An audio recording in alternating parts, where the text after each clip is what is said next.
Hi, I'm Chantel Rodriguez from Millcreek Township.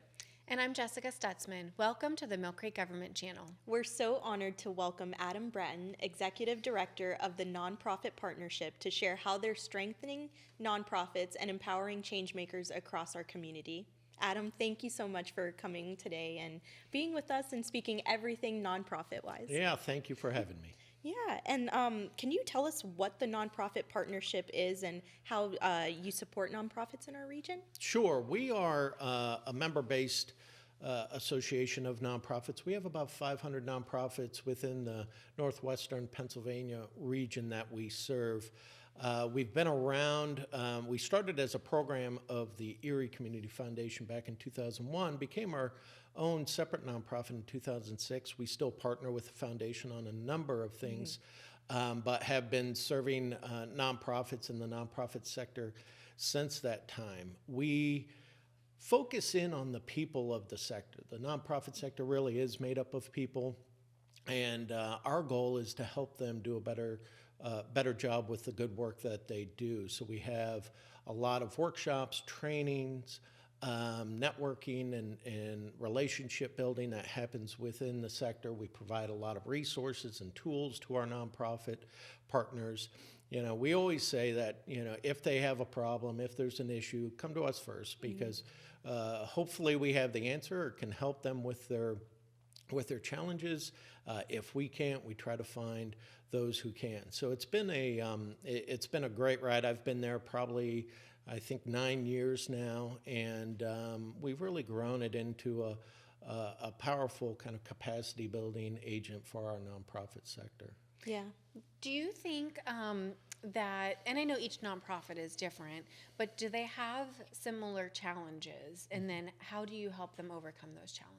Yep, great question. The nonprofit sector really is diverse. So we have, in our 500 membership, we have nonprofits that are brand new startups with no staff and little funding to the largest nonprofit institutions in the region. And they all have unique challenges, but there are things that a lot of them really need assistance with that are similar. Especially, we need to remember that the nonprofit sector, for the most part, is made up of small organizations. So about 88% of nonprofits in the United States have budgets under $500,000.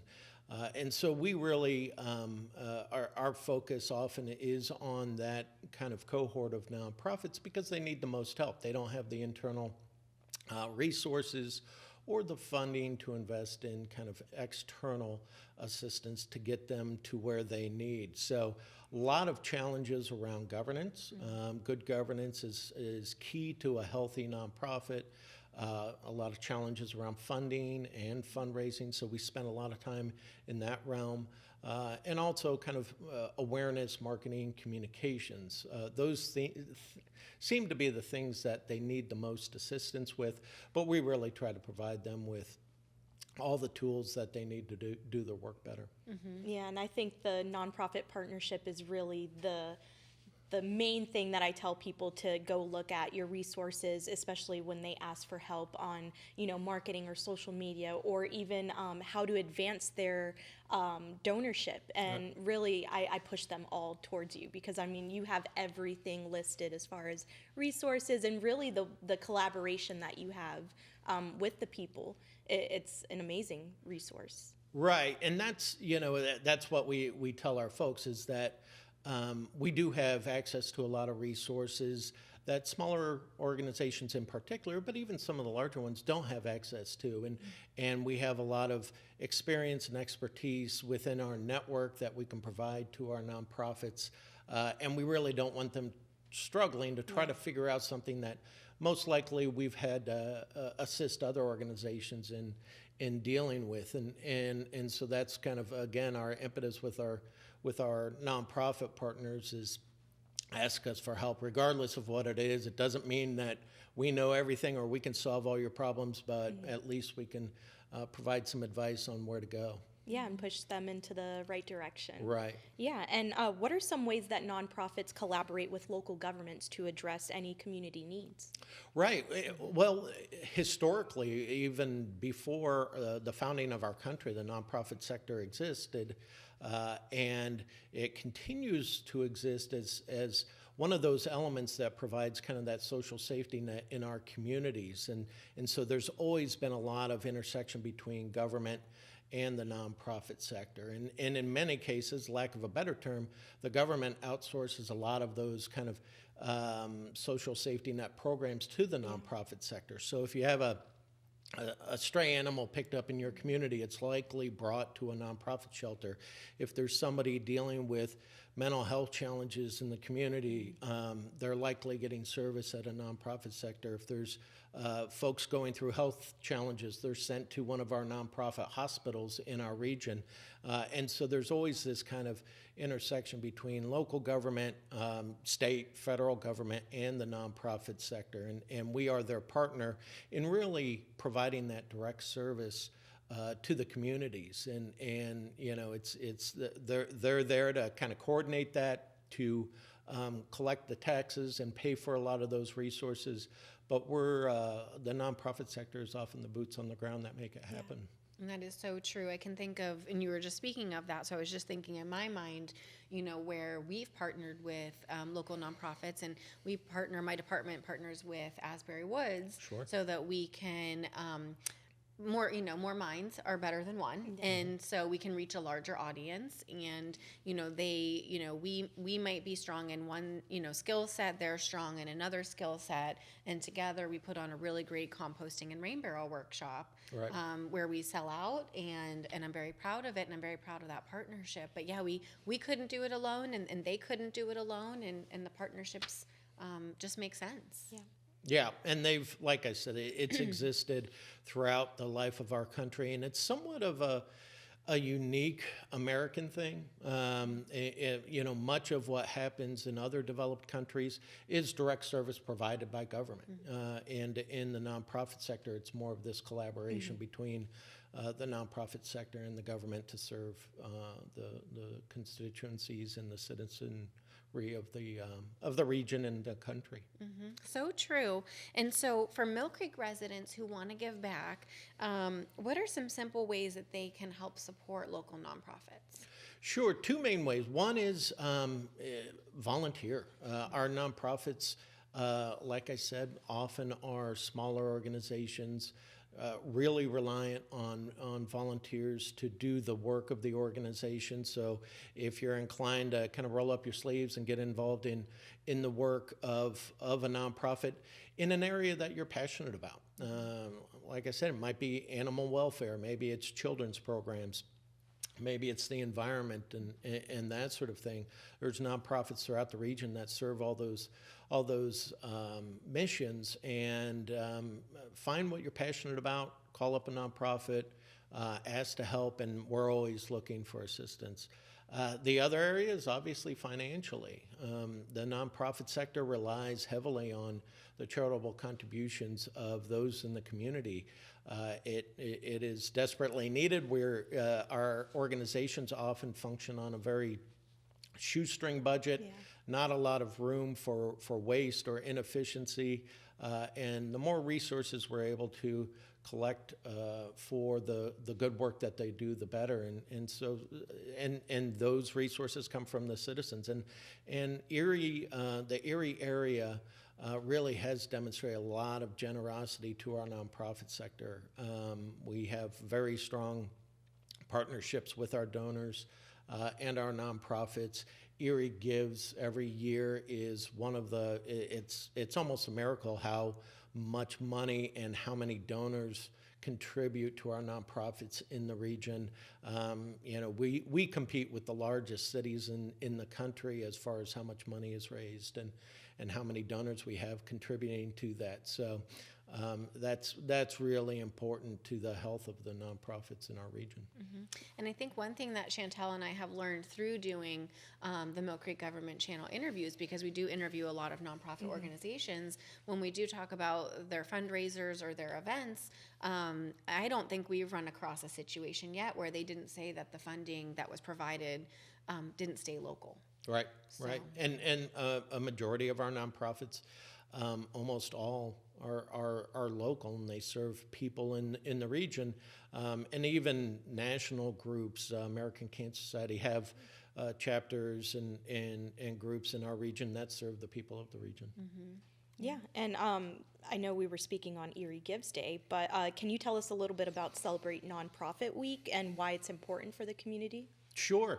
So we created Celebrate Nonprofits Week about 5 or 6 years ago, and it was really a recognition that nonprofits do amazing work in our communities, but there's a lack of awareness of the work that they do, lack of awareness of what individual nonprofits exist, and a lack of awareness of the value of the sector, especially to our community and to American society. So we wanted to create a time during the year that we just kind of stop, recognize the contributions of the sector, recognize the contributions of the individuals within the sector, and so we did that. And so this week happens at the end of every June, and it's a week-long celebration where it's, again, taking a breather, taking the time to really recognize the great work that the nonprofit sector does for our community. No, and I love the events that you put together for the Celebrate Nonprofits Week, and just the luncheons and the camaraderie that you feel when you go there, and you get to see these folks that you might not even run into on your day-to-day. And just being able to see that really you've built a community of people that go to these luncheons and celebrate Nonprofit Week and really feel a sense of you're heard and you're seen. So I really appreciate and loved going to those events. Sure. Can you tell us a little bit more about those events and initiatives during that week? Sure. So we try to mix it up every year and try new and different things, again, in this theme of celebration and recognition. So from our perspective, every year we have our annual Nonprofit Excellence Awards. Chantel was a recipient of a Young Professional Award last year? Yes. Yeah, last year. So we created the Excellence Awards kind of in conjunction with the Celebrate Nonprofits Week. Those awards recognize, young professionals, volunteers, Nonprofit of the Year, Best Place to Work, those kinds of categories. And it's, again, a great time to kind of pause and recognize really those that are performing excellent work in our sector. So we always have that celebration. We have what we call a Member Appreciation Day that happens on at our offices, and that's, again, a time to pause and just thank our members, the over 500 nonprofits that serve our communities, and have a lot of fun activities around that day. But it's really a time where we encourage our nonprofit partners to come on by so we can thank them for the great work that they do. This year, we're gonna, I believe we're in the planning stages of having a kind of a volunteer appreciation event at the Seawolves. We'll be doing other activities and programs throughout the week at a smaller scale. But we also encourage every year, and we've seen it happen more and more, for nonprofits themselves to kind of pause and thank their employees, thank their volunteers, spend some time in that kind of recognition area where, again, we get so focused on the work in the nonprofit sector. We have our head down just doing the great work that we don't often pause and do those things you need to for a healthy workplace. So we encourage our nonprofit partners to do that and provide them tools and resources to make those kinds of events happen. Yeah, and how can residents and even local businesses get involved in Celebrate Nonprofit Week? Sure. There's a number of ways. A lot of the nonprofits that you might be engaged with might have activities during that week, and spending time working within those activities and supporting them.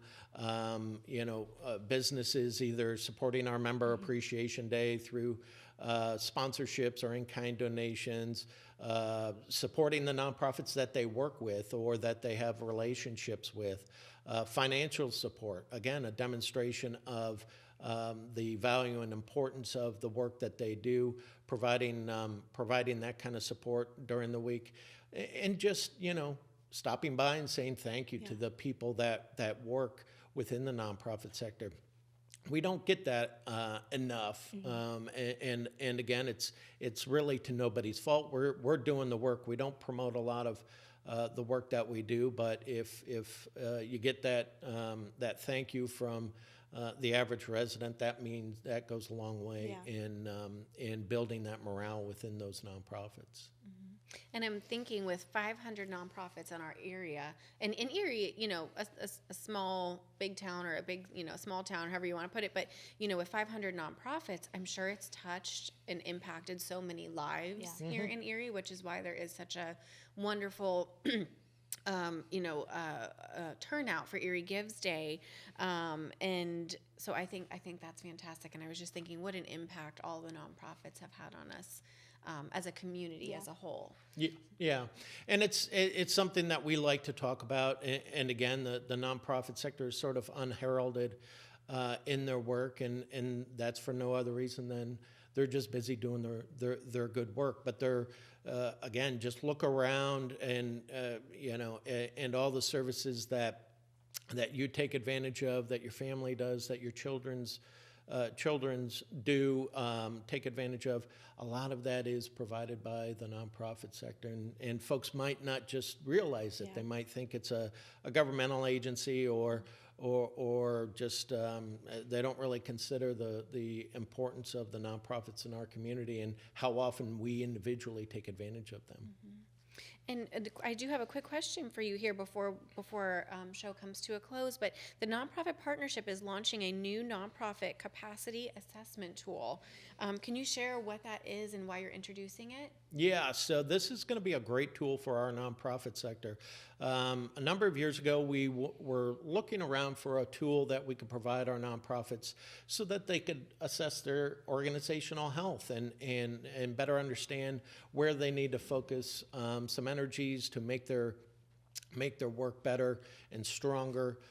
And unfortunately, there wasn't a lot out there as far as assessment tools for the nonprofit sector. A lot of them were either geared towards very large nonprofits, or they weren't really intuitive, maybe just a PDF you printed off and answered some questions. So we're creating this intensive online tool that is very intuitive, measures health in 9 different categories like fundraising, governance, management, operations, over 270 indicators that nonprofits can measure their individual health against, and it'll give you immediate reports on areas of strength, areas of needed improvement, advice and opportunities to address those areas of improvement, and then nonprofits can retake that assessment 6, 8, 10 months down the road to measure how well they're doing in improving those areas that they need improvement upon. So it's going to be an exciting tool. We're probably about a month away from it being launched, and it's really going to be a game changer for a lot of our nonprofits in order to be able to grow and innovate by addressing the things that need to be addressed within their organizational structure. That is fascinating. I think this tool, it sounds to me like, it again geared toward nonprofits, but, sounds like regular, for-profit businesses, government. It sounds like this would be a great tool for anyone to use. Right. Well, and what we've seen is there are a lot of tools for government, a lot of tools for the for-profit sector, but just because of the nature of the nonprofit sector, not a lot has been developed, and so this is going to be a somewhat unique tool for our nonprofits or any nonprofit really around the country that wants to use it to become a better nonprofit. Yeah, and we're coming to our closing here of the show, but could you leave our audience with final thoughts as far as where to find you, your social media platforms, and any dates for your events that are coming up. Right. Well, the best thing to do is go to our website at yournpp.org. So yournpp.org.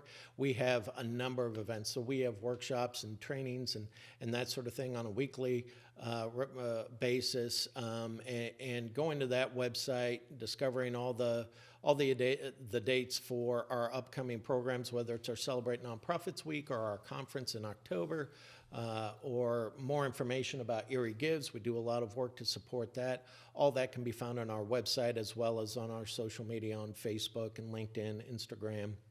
We're on those platforms. And even if you're not in the nonprofit sector and you want to help out in some way, we encourage folks to go to that, reach out to us, and we're happy to connect you in any way we can. Yeah, thank you so much for coming to speak with me and Jesse. We really appreciate the time that you took to come here and tell us everything nonprofit. Well, thanks for having me. Yeah. So we want to thank Adam so much for coming to speak with us today and our viewers of Celebrate Nonprofits Week and all of the things that they're going to be doing as far as their resources that they have available for nonprofits and Celebrate Nonprofit Week. So we want to thank him and thank you so much for tuning in.